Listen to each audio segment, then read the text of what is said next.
شان سا ہزارہ رہا جنون سے اور عشق سے ملتی ہے. آفاق فاروقی نئے ویڈیو کے ساتھ آپ کے سامنے ہوں.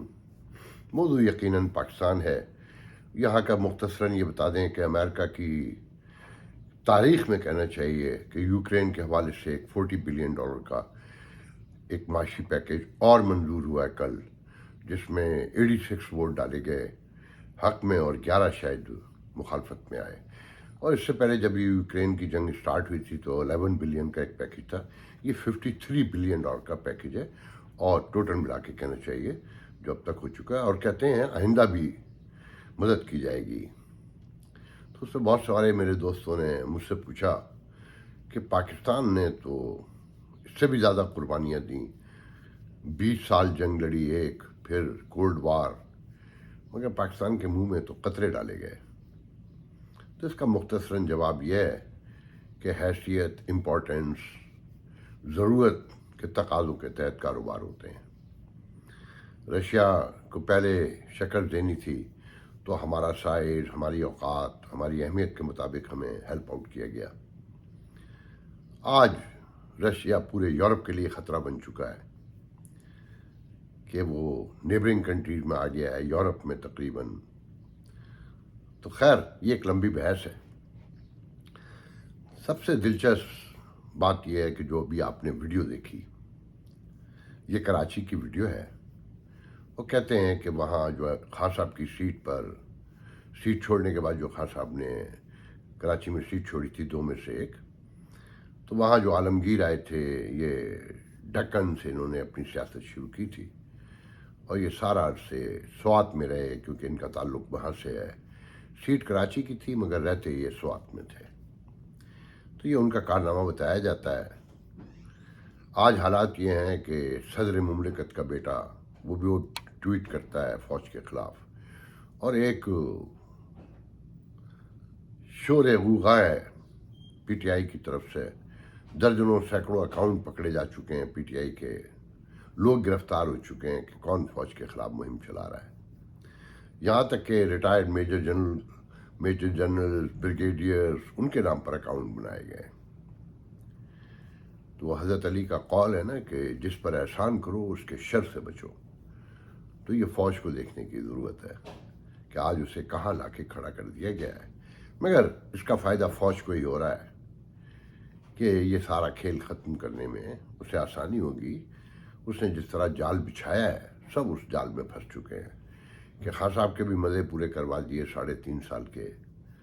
اتحادیوں کو بھی چارہ پڑ گیا کہ لو تم بھی حکومت کر کے دیکھ لو. آج اتحادیوں کا یہ حال ہے کہ وہ کہتے ہیں کہ اگر ہم سے فیصلے کروانے تو ساتھ بیٹھو کمیٹی میں، سیکیورٹی کونسل کی کمیٹی میں آؤ اور انڈورس کرو کہ جو ہم فیصلے کریں گے اس میں تو ہمارے ساتھ کھڑے ہو گئے. یہ نہیں ہو سکتا کہ مشکل فیصلے ہم کریں اور تم ہم سے کہو کہ الیکشن کا دباؤ ہے اور تم ہم سے الیکشن بھی کروانا چاہو تاکہ ہمارا پورا سیاسی کیریئر ہی ختم ہو جائے کہ مہنگائی ہم کر دیں اور اس کے بعد آپ ہم سے الیکشن کی ڈیٹ لے لیں. فیصل سلواری نے تو کمال ہی کیا متحدہ پاکستان کے. انہوں نے کہا کہ یا تو بجٹ پیش اگلا بھی کریں گے، یہی نہیں، ورنہ پھر کوئی بجٹ پیش نہ کیا جائے. اور پھر خورشید شاہ نے تو کہیے کہ سونے پہ سہاگا کہ انہوں نے کہا کہ سب سے پہلے تو میں یہ بتا دوں کہ ہمیں اس حکومت کا کوئی شوق نہیں تھا. یہ فلم ہمارے گلے میں باندھی گئی. جب یہ فلم بندوا رہے تھے تو غور کر لینا چاہیے تھا کہ ایک تقرری کا خوف دلا کر یہ فلم آپ کے گلے میں باندھی گئی. آپ کو نہیں پتا تھا حالات کیا ہے اور قوم کہاں کھڑی ہے. یہ فلم آپ کے گلے ہی بندنی تھی. جس صورت سے سو موٹیو لیے جا رہے ہیں کہ عدلیہ پھرتیاں دکھا رہی ہے ثاقب نثار کی طرح، افتخار چودھری کی طرح، کہ پوسٹنگ ٹرانسفر بھی عدالت نے اپنے ہاتھ میں لے لی ہے. اور پھر الیکشن کمیشن نے جس نے فارن فنڈنگ کیس کا تو فیصلہ 7 سال ہو گئے نہیں کیا، مگر ڈی سیٹ کرنے کے فیصلہ جو ہے وہ 25 دن میں کر دیا. اور شہباز حکومت اگر آپ کو یاد ہو جب سپریم کورٹ کا فیصلہ آیا تھا کہہ دیا گیا تھا کہ حکومت ختم ہو گئی پنجاب کی، اور مرکز میں بھی ایک آدھ ووٹ سے کھڑی ہے، تو شیخ رشید آج کہتا ہے کہ خان صاحب اگر آج حکم کریں تو ان کو دوبارہ پرائم منسٹر اسی اسمبلی سے بنوا دوں۔ دلچسپ صورتحال ہے، اور بظاہر یہ کہا جا رہا ہے کہ جناب آئی ایم ایف سے معاملات اچھے خاصے طے ہو گئے ہیں، سبسڈی گریجولی ختم ہوگی، منڈے سے جو ہے گیس کی قیمت، پیٹرول کی قیمت بڑھا دی جائیں گی، بجلی کی قیمت بھی اور بڑھے گی۔ دیکھیں کیا کیا ہاہکار مچتی ہے۔ کچھ لوگوں کا دعویٰ ہے کہ لانگ مارچ کا گو کہ خان صاحب نے آج اعلان کر دیا کہ جناب وہ پرسوں ڈیٹ دے دیں گے، مگر 25 سے 29 مئی کے درمیان لانگ مارچ ہوگا، اور آج انہوں نے کہا کہ بچے بھی اسکول کے آئیں گے، ریٹائر فوجی بھی آئیں گے، پولیس والے بھی اپنے خاندان بھیجیں گے، مگر کچھ لوگوں کا خیال ہے کہ یہ لانگ مارچ نہیں ہوا، اس سے پہلے سیٹ اپ چینج ہو جائے گا۔ ایک حکومتی ذرائع کا دعویٰ ہے کہ حکومت نے طے کر لیا ہے کہ وہ اقتدار چھوڑ دے گی، اور اس کا ثبوت کل مریم نے جہاں بار بار عمران خان کا نام لیا، اور پوری تقریر عمران خان کے نام سے عبارت تھی، جس پر آج خان صاحب نے انتہائی گھٹیا حرکت کی اور فرمایا کہ مریم جس جنون و عقیدت سے تم میرا نام لیتی ہو، جتنی بار لیتی ہو، کہیں تمہارا شوہر ہی اس سے ناراض نہ ہو جائے۔ یہ ہیں ہمارے قومی لیڈر۔ تو میں بتا رہا تھا کہ مریم نے کل معاملہ بالکل صاف کر دیا کہ مہنگائی نہیں کریں گے، حکومت چھوڑ دیں گے۔ پھر اس کے فوری بعد خورشید شاہ کے بیانات ٹیلی ویژن پر، فیصل سبز والی، خاقان عباسی، سارے اشارے یہ بتاتے ہیں کہ یہ معاملہ چلتا نہیں نظر آتا، اور یہ جال بچھائے اس لیے گیا تھا کہ سب کو مزے کرائے جائیں۔ پھر خان صاحب کی گرفتاری کی افواہیں تو کل سے جاری ہیں، جس پر خان صاحب نے اپنے گھر کے باہر کیمپ لگوا دیا ہے، 2000 لوگوں کے کھانے، روٹی اور سارے معاملات وہاں پر پرووائڈ کیے جا رہے ہیں کہ ایک فوج تیار ہوگی اگر خان صاحب کو گرفتار کرنے آئیں گے۔ یہ ہے ریاست۔ دیکھیں اصل جو آج کا موضوع ہے میرا، یہ تو طے ہو چکا ہے نا کہ حکومت جا رہی ہے، اس میں اب کوئی دو رائے نہیں ہے، میٹر آف ڈیز ہے، 4 دن، 5 دن، 6 دن، 8 دن۔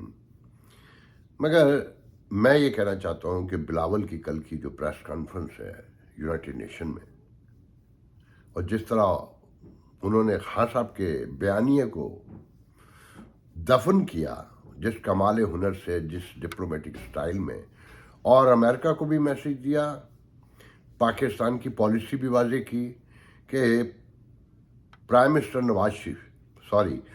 منسٹر عمران خان کا جو دورہ روس ہے، انہوں نے سپورٹ کیا اور کہا کہ ایک طرف تو یہ بتایا کہ پاکستان ایک انڈیپینڈنٹ ملک ہے اور وہ کوئی بھی فیصلہ کر سکتا ہے اپنے مفاد میں، جیسے انڈیا کر رہا ہے بغیر انڈیا کا نام لیے، مگر ساتھ میں انہوں نے یہ بھی بتا دیا کہ وہ ایک بہت اعلیٰ، بہت اچھے اور بہت کمپیٹنٹ وزیر خارجہ ہیں۔ ان کی انگریزی کی تو خیر گفتگو کرنا بیکار ہے، میرا نہیں خیال ہے کہ پاکستان میں انکلوڈنگ خان صاحب اس کمال ہنر سے اتنی کمپیکٹ اور اتنی فلوئنٹ اور اتنی میوزیکل انگلش کے وہ پرتغزل کہا جاتا ہے نا کہ اردو میں، کہ میوزیکل انگلش بولیں گے اور وہ الفاظ استعمال کریں گے جن کا ہمارے یہاں بھی تصور بھی نہیں ہے۔ انہوں نے بھارت سے لے کے کشمیر ایشو سے لے کر امریکہ کے خلاف جنگ، امریکہ کی دہشت گردی کے خلاف جنگ سے لے کر ہر معاملے میں جو جوابات اور جس مدلل انداز میں جوابات دیے اور جتنے برجستہ دیے، اور پھر جس طرح انہوں نے صحافیوں کو نام لے کر پکارا، تو ان کی والدہ کے دن یاد آئے۔